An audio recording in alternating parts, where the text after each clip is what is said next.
YCP నాయకులు 59 seconds news channels ద్వారా అనకాపల్లి మాజీ శాసనసభ్యులు పీల గోవింద సత్యనారాయణపై తప్పుడు ప్రచారం చేస్తున్నారు. ఈ తప్పుడు ప్రచారం సుమారు 3000 మందికి కాల్స్ ద్వారా ప్రచారం చేశారని అన్నారు. ఈ తప్పుడు కాల్స్ పై సైబర్ క్రైమ్ లో కేసు నమోదు చేశారన్నారు.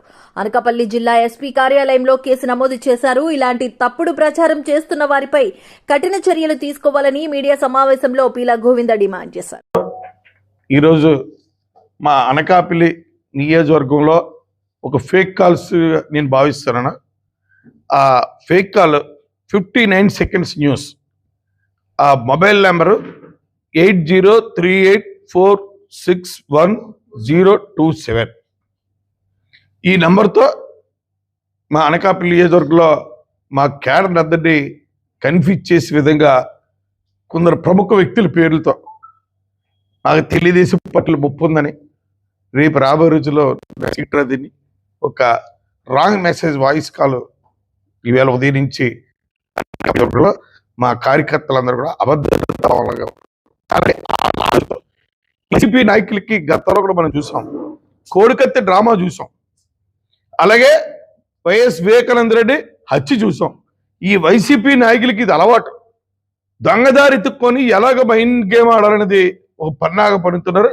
తెలుగుదేశం పార్టీ క్యాడర్ అనకాపల్లి నియోజకవర్గంలో చాలా స్ట్రాంగ్. దానికి ఉదాహరణ 2014లో నేను చంద్రబాబు గారు నాకు సీట్ ఇచ్చిన తర్వాత ఆ రోజు చాలా పలు ఛానళ్ళు, పలు టీవీలు, పలు పేపర్లు కూడా వక్రీకరించిన తెలుగుదేశం పార్టీ క్యాడర్ నీతి నిజాయితీగా ఆ రోజు 2014 ఎలక్షన్లో 23,775 ఓట్లు మెజార్టీతో గెలిపించారు. ఈ రోజు కూడా మళ్ళీ ఎలక్షన్లో ఈ మైండ్ గేమ్ ఆటకి ఈ ఫేక్ కాల్స్ తోటి ఇచ్చారు. నేను సైబర్ క్రైమ్ కి కంప్లైంట్ చేశాను ఆన్లైన్లో. అలాగే మన జిల్లా ఎస్పీ గారికి కార్యాలయంలో కూడా నేరుగా సైబర్ క్రైమ్ కూడా కంప్లైంట్ జరిగింది. వాళ్ళకి తెలుసో తెలియదు నాకు అర్థం కావట్లేదు. ఈరోజు సైబర్ క్రైమ్ యాక్ట్ చాలా స్ట్రాంగ్ ఇండియాలో, దీనిపై చట్టం కూడా చేశారు. ఇలాంటి ఫేక్ కాల్స్ వస్తే కఠినమైన నిర్ణయాలు, కఠినమైన శిక్ష అర్హులు అవుతారని భారత రాజ్యాంగంలో చట్టం కూడా చేశారు. దీనిపై శిక్షించే వరకు మేము వెనకాడం, దీనిపై న్యాయస్థానం కూడా ఆశ్రయిస్తాం.